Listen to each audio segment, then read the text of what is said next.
Hi, this is Rabbi Shmuel Paulin. Welcome back to the Light Unto the Nations show. Don't forget to subscribe. We got a lot of great stuff coming up for you. And this is going to be a great video because it's about the Ten Commandments and life.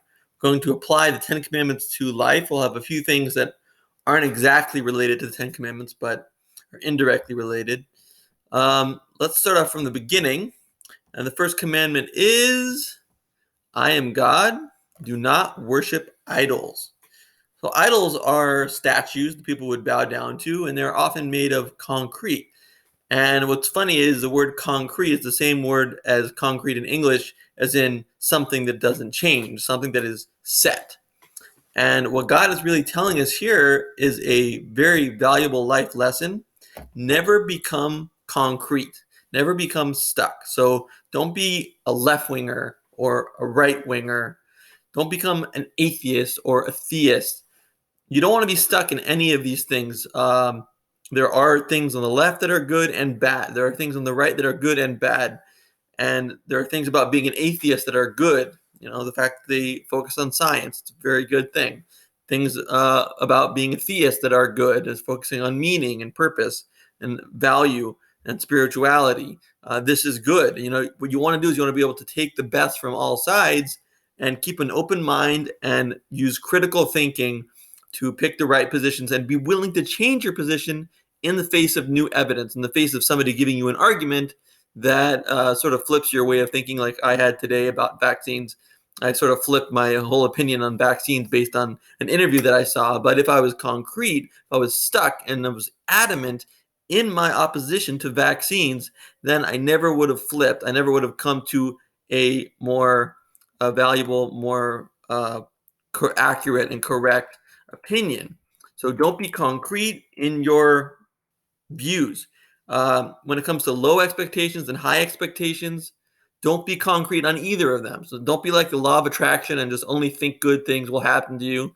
And don't think that only bad things will happen to you so you can have happiness when things work out better than you thought they would. Use both. Use in certain situations when you're getting ready for a meeting, imagine things are going to go great. And then when your pizza comes late, you imagine that things aren't going to go so great. So that when it comes at the time it comes, it's actually earlier than you expected. So don't be concrete. Always be using both sides for your advantage. Also, this tells us to believe in one God, which means that all events are connected. They're connected by a storyline. So it's important to not just look at life as life happening, but to look at it as a storyboard. Things are happening in a certain sequence at a certain time, and it's all very much the way that it's supposed to be. It's all like a movie. Everything is directed. Everything is absolutely preordained, and it's a story. And we should be enjoying that story. This fact that God is one also means that all your issues are connected and you can learn from one issue to the next. You can learn from one lesson that you learn to the next lesson you learn, how they're connected. Everything comes from one source. So even a bully that's bullying your kid, it's the bully doing it, but it was already preordained by God that it should happen. So you can't really control things in the way you think you can. Even Afghanistan, as terrible as that's working out, it was decided by God centuries ago, millennia ago, histories ago, that this should happen. So, in a sense, we can all just surrender to God. We can give up all this sense of control that we think we have, which is making us miserable, surrender and realize that everything is preordained and nobody can hurt us if God didn't preordain that they're gonna be able to hurt us. And if that is the case, it's going to be for the ultimate good. You're going to come out stronger. You're going to come out greater. We also don't want science to become an idol. Sometimes science is stuck on one thing, like making food more addictive. It can also be flipped around, and even though it doesn't have the same profit motive, but they really should be researching how to make food less addictive and more nutritious than it already is. How to get more nutrition from smaller amounts of food so we don't feel hungry and we lose weight. And everything can be better if science will be flexible and not just look at the profit motive and figure out ways to reverse things in the right direction. So also with transgender. So they're putting a lot of effort and energy into making men into women and women into men, whereas they could be putting energy into making men feel more like men and women feel more like women. That would require much less intervention. It would require radical surgeries, but you could use some hormones and some neuroplasticity to get men feeling more like men when they don't feel like it. The second commandment, we're moving along quickly here, is to not take God's name in vain. And this basically is telling us to tell the truth. It's the foundation of society. Society cannot run, it cannot function if people are not honest, if people don't tell the truth. And in your personal life, you want to tell the truth because it's a mess if you don't. One lie leads to another lie, which leads to another lie. You wind up with this big structure of lies, this evil structure of lies, and you have to keep up with it. You constantly have to remember what lies you've told and make sure that you're staying consistent with it. So don't lie. Don't get into that game. Don't get into that trap. It is a trap, and you'll have to keep track of all the lies, and it will make your life miserable in the end. Don't say, I swear I will do this if you do that. You want your words to have meaning. You want them to have power, and that means making them always true. Guard your words. The Psalms says, guard your words. True words have God's stamp, and they take on a certain power, and people will notice that you're saying the truth all the time, and they'll start to take you more seriously. The commandment number 3 is to remember the Sabbath and keep it holy. And this is extremely relevant to us today because we are all addicted to social media. We are on social media right now. And in general, it's making us more and more unhappy. And we also have studies coming out more recently that being on your cell phone all the time actually can cause cancer. So how wonderful is it that God gave us a commandment to unplug for an entire day, for 24 hours? The day should be Saturday, not Sunday, because that's the day that God commanded in this commandment. But it should be done, and we should unplug, and we should reconnect with nature and with our family. And we'll talk more about family soon, but I'm going to add in a couple other life lessons right now that don't directly relate to this commandment, but they just should be included in any list of life lessons. And the lesson is as follows: live life like it's a game, a movie, or a joke, because it's the same thing, as we'll explain. So if you're playing a game and you're avoiding the cones in the car, you might consider that really fun. You're avoiding the cones. But when we avoid cones in our actual car, we don't find it fun. We don't consider it a game. But it's the same thing. It's the exact same thing. You're just avoiding cones. So why not make it into a little game?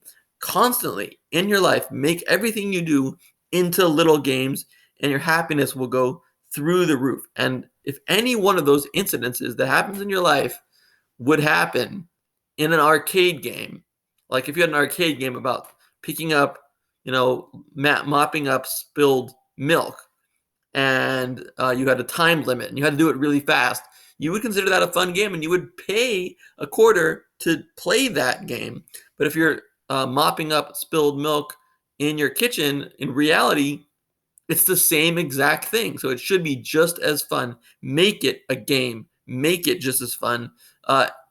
Also look at life as a movie sometimes, because if you break your arm or you get some kind of illness and you are revived and you get healed and you get better, well, that's like a movie. It's the same thing. If you would watch a movie in the theater, you would appreciate this illness or this breaking of the arm because it makes it interesting and because we come out a better person for watching it.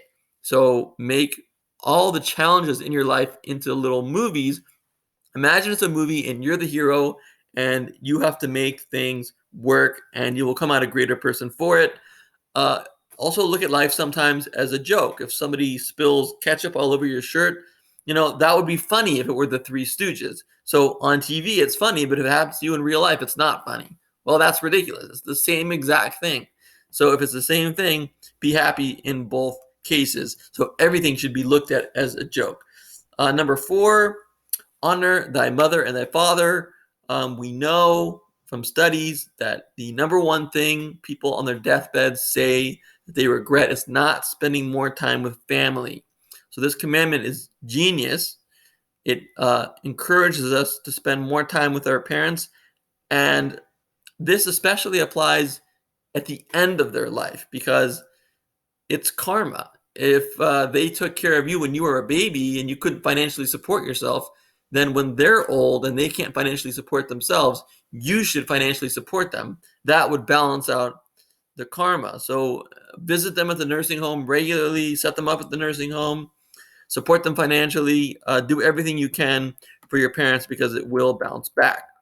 Number 5 is you shall not kill. This is simple. We all know that you should not kill, but it's not so simple to people who were powerful like Hitler and Stalin. If they had followed this commandment instead of following their own logic, millions of lives would have been saved. So let's take the opportunity to talk about another life's lesson, which is not exactly related. But that's the idea of oxytocin versus dopamine. There are two hormones in your body, and they drive your life. Oxytocin is like a roller coaster. It's got ups and downs and ups and downs. And it's actually a broken roller coaster because it eventually, at some point, it breaks down. Dopamine is going for the hit of drugs, of alcohol, of sex, anything that is shiny, a shiny object. Dopamine is driving you to get it, and then once you have it, you drop. You emotionally drop, and you're depressed afterwards. It breaks down eventually. Everybody who follows the dopamine way of living eventually winds up with depression, anxiety, trauma. Something will go wrong eventually with dopamine. But then there's oxytocin, which is the hormone which releases when you're with family, when you're close with your spouse, when you're in nature, and when you're in a state of prayer with God. You get oxytocin. It's a wonderful feeling, and it only grows as like a roller coaster that never stops. It's a little bit harder to get on this roller coaster. You have to put in a little bit more effort to spend the time in nature, spend the time with God, spend the time in prayer. If you really spend time in prayer, eventually your heart will unlock. There will be a real rush of oxytocin, and you will feel amazing. Another life lesson that we need to know is about patience, because half of our life is like waiting for stuff. Half of the life we're not actually doing things. So why does God do this? Why does he make us half of our lives waiting for stuff like the movie or whatever? So how do you deal with it is the more important question. And the number one way to deal with it is to lower your expectations. So expect things to happen at 3 o'clock, and then if they happen at 2:30, you're really happy. If you expect them to happen at 2 o'clock and they happen at 2:30, you're going to be unhappy. So always expect it. Change your expectation to the further out time, and that will, so expect the line to move in like 2 minutes, and then when it moves in like 15 seconds, you're really, really happy. So that's how you beat the downer that is patience at many times. Also, make it a challenge, make it a game. We talked about making everything into a game. Stretch your patience muscles. That's what I tell my kids, and they all know it. Stretch your patience muscles. Just look at the whole thing as a big challenge that you need to overcome. Also realize God's providence. Again, like we said before, everything is preordained. So whatever time that this thing is going to happen is going to be the very best time for you to have it happen. Commandment number 6, adultery. Do not commit adultery. This should be simple because the whole point of marriage is unconditional love. That means whatever happens, I'm there for you. Just like a good friend is someone who, whatever you tell them, they'll still be your friend. Well, marriage is supposed to be like that. That's what marriage is. It's a commitment where you say that no matter what you do, I'm not going anywhere else. I'm not leaving your side. So committing adultery is non conditional love. Excuse me, it's conditional love, wherein you are not happy with your current spouse and therefore you go elsewhere. We'll talk in a moment more about being happy with your spouse and what that's all about. But Marriage is for people who are willing to play the game of unconditional love. If you're not willing to play that game, if you're not willing to commit to someone, no matter what, then you shouldn't be married. There should be no adultery, because adultery destroys lives. It destroys kids' lives. It's one of the worst things you can possibly do, and that's why it is in the 10 Commandments. Number 7, do not steal. Be happy with what you have. Do not engage in comparisons to other people. Comparisons are just bad rules. They're rules in your life saying, I will only be happy if I have that. Don't make that your rule. Make your rule, I will be happy if I try my hardest today. Then I'll be happy. Have a different rule. Don't be comparing yourself to other people. Keep to your mission, a mission that no one else can do. And your mission is to succeed in spite of your challenges and weaknesses. You may have physical weaknesses, you may have intellectual weaknesses, you may have spiritual weaknesses, but the entire point of your life is to succeed in spite of them. God knows you have these weaknesses, but what can you do? What can you accomplish knowing you have these weaknesses and succeeding anyway? Number 8, do not bear false witness. Don't talk bad about people behind their back. This is one of the worst sins you can possibly do, and that's why it's in the 10 Commandments.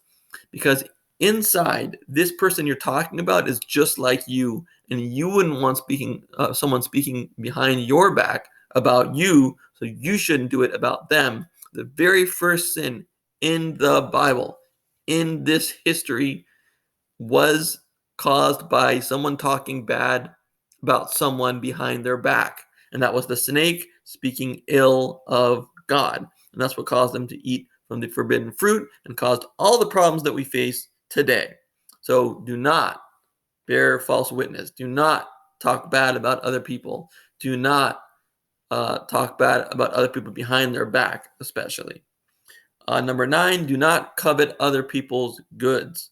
So keeping up with the Joneses will not make you happy. You will never be able to keep up with them. Even if you do keep up with them, you still won't be happy because you're going to want more. So you must learn to be happy with exactly what you have. Realize this is preordained, this is destined, that I have exactly what I have, and it is all that I need. Do not covet other people's wives. This is going back to what we said before about adultery. It's connected to that commandment.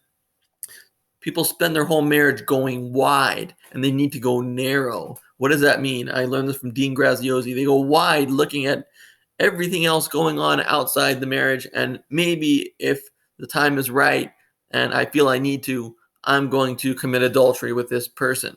I'm going wide. I'm looking on my phone. I'm looking at people on Tinder. I'm looking for different matches, even though I'm married. So you're going wide, looking at lots of different people and seeing what there is out there. But if you want to have a good marriage, a lasting marriage, you want to go very narrow. You want to go directly into your spouse and get to their soul. Uncover and uncover and uncover until you reach their deepest depths. And you have that deep, extremely deep relationship with them that nobody else has, and completely block out everyone else. The word for marriage in Judaism is kiddushin, which means to separate. You're separating out this person to be for you, and you're going to study them and just live in their majesty for your entire life and never look anywhere else. So always in marriage, go narrow, don't go wide. Hope you enjoyed this video. I hope you learned a lot. I hope you will implement some changes in your life as a result of this. And I wish you all the best, and God bless.